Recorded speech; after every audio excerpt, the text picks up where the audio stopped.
আমরা তো স্পষ্টত মনে করছি সেটি হচ্ছে শিক্ষার্থীদের অধিকার আদায়ের জন্য ছাত্র সংগঠনের ভূমিকা যেরকম খুবই কার্যকর রয়েছে, একই সাথে প্রত্যেকটি শিক্ষাঙ্গনে ছাত্র সংসদ নির্ভর রাজনীতি সেটি অনেক বেশি আরও কার্যকর ভূমিকা পালন করবে। কিন্তু আমরা একই সাথে যেটি আপনাকে মনে করে দিতে চাই সেটি হচ্ছে গত 15.5 বছর ধরে বাংলাদেশে ছাত্রলীগ যে ক্ষমতার একটি নেতিবাচক রাজনীতি করেছে, যে দখলদারিত্বের রাজনীতি করেছে, যে সন্ত্রাসের রাজনীতি করেছে, সেখানে বাংলাদেশের কোনো ছাত্র সংগঠনগুলো ক্যাম্পাসে স্বাভাবিক রাজনীতি করতে পারেনি।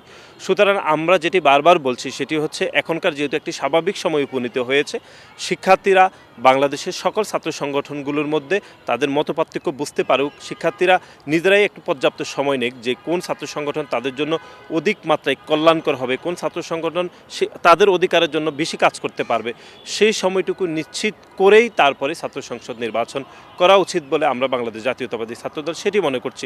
নতুবা আমরা দেখেছি 2019 সালে সর্বশেষ যে একটি বিতর্কিত ডাকসু হয়েছে, যে ভোট ডাকাতি ভোট কারচুপি হয়েছে যে ডাকসুতে, সেই ডাকসু ঢাকা বিশ্ববিদ্যালয় কোনো শিক্ষার্থীদের কল্যাণের জন্য কোনো ধরনের কাজ করতে পারেনি। সেরকম কোনো ডাকসু আমরা দেখতে চাই না। আমরা চাই একটু সংস্কার প্রক্রিয়াকে এগিয়ে নিতে হবে। ঢাকা বিশ্ববিদ্যালয়ের শিক্ষার্থীরা আসলে কীরকম ডাকসু চায়, শিক্ষার্থীদের মতামতের ভিত্তিতে একটি রূপরেখা তৈরি করতে হবে। তারপর শিক্ষার্থীরা ছাত্র সংগঠনগুলোর মধ্যে তারতম্য বুঝতে পারবে, অথবা একক কোনো শিক্ষার্থী যদি ছাত্র সংসদ নির্বাচন করতে চায়, সে শিক্ষার্থীর বিষয়েও শিক্ষার্থীদের জানার বোঝার পর্যাপ্ত সময় দিতে হবে। তারপরেই ডাকসু নির্বাচন করতে পারলেই সেই ডাকসু অত্যন্ত কার্যকর এবং একটি কল্যাণকর ডাকসু হবে বলে আমরা মনে করছি। আমরা যেটি মনে করছি 5ই আগস্ট ছাত্র জনতার গণ অভ্যুত্থান পূর্ববর্তী সময়ে বাংলাদেশের সকল ক্রিয়াশীল ছাত্র সংগঠন এবং ছাত্র সমাজের মধ্যে একটি ঐতিহাসিক ঐক্য আমরা লক্ষ্য করেছি। সেই ঐক্যের কারণে 5ই আগস্ট ছাত্র জনতার গণ অভ্যুত্থান সফল হয়েছে। কিন্তু একই সাথে আমাদের একটু আশঙ্কার জায়গাও তৈরি হয়েছে। আপনি জানেন যে 5ই আগস্ট ছাত্র জনতার গণ অভ্যুত্থানের পরবর্তী সময়ে বিভিন্ন সংস্কার প্রকল্পগুলো বিভিন্ন ডিপার্টমেন্টগুলোতে, অথবা সর্বশেষ যে আমরা দেখেছি যে প্রধান উপদেষ্টার সাথে ছাত্র প্রতিনিধির সাক্ষাতে, সেখানে শুধুমাত্র একটি পক্ষর কৃতিত্ব দেওয়া হয়েছে, অথবা একটি পক্ষকে সেই বৈঠকগুলোতে অথবা সেই সংস্কারগুলোতে অন্তর্ভুক্ত করা হয়েছে। সেটি আমাদের শঙ্কার জায়গা তৈরি হয়েছে। আমরা মনে করছি যে বাংলাদেশ জাতীয়তাবাদী ছাত্রদল বাংলাদেশের গ্রাম থেকে শহর থেকে একদম দূর দূরান্তে বাংলাদেশ জাতীয়তাবাদী ছাত্রদলের নেতাকর্মী রয়েছে। এই বাংলাদেশ জাতীয়তাবাদী ছাত্রদল বাংলাদেশের একমাত্র ছাত্র সংগঠন যেখানে জাতি বর্ণ ধর্ম লিঙ্গ নির্বিশেষে সব ধরনের শিক্ষার্থীরা এখানে প্রতিনিধিত্ব করে। সেজন্য আমরা বলছি বাংলাদেশ জাতীয়তাবাদী ছাত্রদলের মতো একটি বড় সংগঠন সহ অপরাপর অনেক ছাত্র সংগঠনের প্রতিনিধিত্বকে বাদ রেখে শুধুমাত্র একটি অংশের কৃতিত্ব দিয়ে সংস্কার অথবা যাবতীয় সব পদক্ষেপে শুধুমাত্র একটি পক্ষকে কৃতিত্ব দেওয়া হলে এই যাবতীয় ঐক্যর এক ধরনের পাটল ধরবে। সুতরাং আমরা গতকাল একটি মিটিং করেছি, আপনি জানেন। সেই মিটিংয়ে আমরা সামগ্রিক বিষয় নিয়ে বাংলাদেশের ক্রিয়াশীল সকল ছাত্র সংগঠনের সাথে আমরা আলাপ আলোচনা করেছি।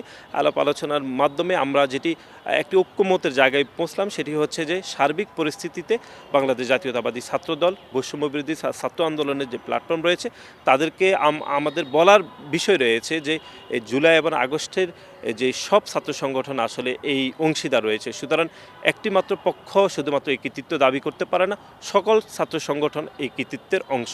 সুতরাং এই বিষয়টি আমরা আপনার মাধ্যমে এই বৈষম্যবিরোধী ছাত্র আন্দোলনের নেতৃবৃন্দকে জানিয়ে দিতে চাই, এবং আমরা মনে করছি 21 শতক উপযোগী একটি মেধাভিত্তিক ছাত্র রাজনীতি বিনির্মাণে বাংলাদেশ জাতীয়তাবাদী ছাত্রদল সাধারণ শিক্ষার্থীদেরকে আমাদের রাজনীতিক অংশীদার করতে চাই। সেখানে বাংলাদেশের সকল শিক্ষার্থীরা বাংলাদেশ জাতীয়তাবাদী ছাত্রদলের রাজনীতির উপর যেমন আস্থা রেখেছে, এবং আমরাও সাধারণ শিক্ষার্থীদের মতামতের ভিত্তিতে ভবিষ্যতে রাজনীতি পরিচালিত করতে চাই।